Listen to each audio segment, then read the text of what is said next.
নমস্কার, আপনি দেখছেন রিসার্চ বাংলা নিউজ। আমি বিশ্বজিৎ রয়েছি আপনাদের সাথে। আজকের প্রতিবেদনে আমরা বিশ্লেষণ করব এমন এক রাজনৈতিক বিস্ফোরণ যা সরাসরি নাড়িয়ে দিয়েছে দেশের ভোট ব্যবস্থার প্রতি মানুষের আস্থা।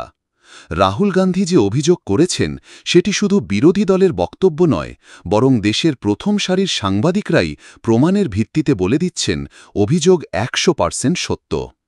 ৭ই আগস্টের পর থেকে দেশের রাজনৈতিক পরিস্থিতি দ্রুত বদলাচ্ছে।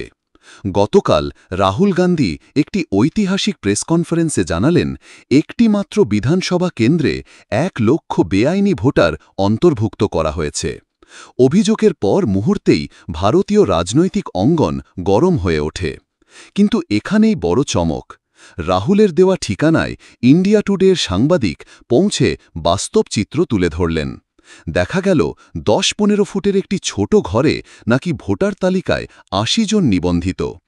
আশেপাশের বাসিন্দারা নিশ্চিত করেছেন কোনো দিনই এখানে ৮০ জন থাকেননি। এই ঠিকানা মণিনেড্ডি গার্ডেন, হাউস নং ৩৫, এখন দেশের রাজনৈতিক আলোচনার কেন্দ্রবিন্দু। সাংবাদিকরা সরাসরি ঘরে ঢুকে দেখলেন এখানে ৮০ জন মানুষের বসবাস সম্ভবই নয়। আরও বড় তথ্য, ভোটার তালিকায় নাম থাকা এক বাসিন্দা জানিয়েছেন তিনি মাত্র ১ মাস আগে এখানে এসেছেন এবং এই ভোটার কারচুপি সম্পর্কে কিছুই জানতেন না। আরও চাঞ্চল্যকর ঘটনা ঘটেছে আরেকটি ক্ষেত্রে।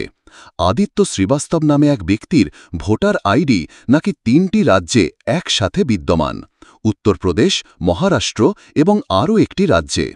ইন্ডিয়া টিভির সাক্ষাৎকারে আদিত্য স্বীকার করেছেন তিনি ভেবেছিলেন নতুন রাজ্যে ভোটার আইডি বানালেই পুরনোটি স্বয়ংক্রিয়ভাবে বাতিল হয়, কিন্তু বাস্তবে সেটি হয়নি। ফলে একই ব্যক্তি ৩টি রাজ্যে ভোটার তালিকায় থেকে গিয়েছেন। প্রশ্ন উঠছে, যদি ৩টি রাজ্যে তার নাম থাকে তাহলে বাকি ২ রাজ্যে ভোট দিয়েছে কে? এখানে এসে রাহুল গান্ধীর অভিযোগ আরও শক্তিশালী হয়েছে।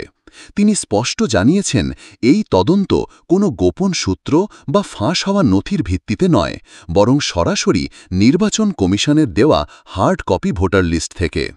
৭ ফুট লম্বা, প্রায় ১০০ কেজি ওজনের সেই ভোটার তালিকা খতিয়ে দেখতে তার টিমের লেগেছে প্রায় ৬ মাস। রাহুলের অভিযোগের জবাবে নির্বাচন কমিশন শুধু বলেছে হলফনামা দিয়ে অভিযোগ জমা দিন।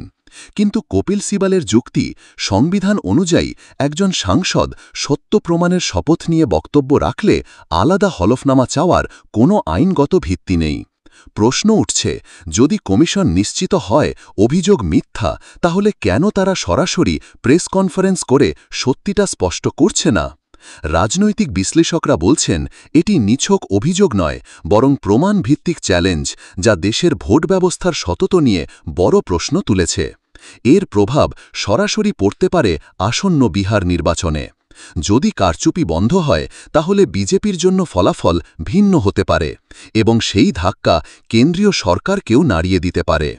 সব মিলিয়ে এই মুহূর্তে রাহুল গান্ধীর অভিযোগ শুধু রাজনৈতিক প্রচার নয়, এটি প্রমাণসহ এক গুরুতর সতর্ক বার্তা দেশের গণতান্ত্রিক কাঠামোর জন্য।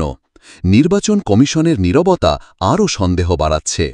প্রিয় দর্শক, এই বিষয়ে আপনার যদি কোনো মতামত থাকে কমেন্টে অবশ্যই জানান।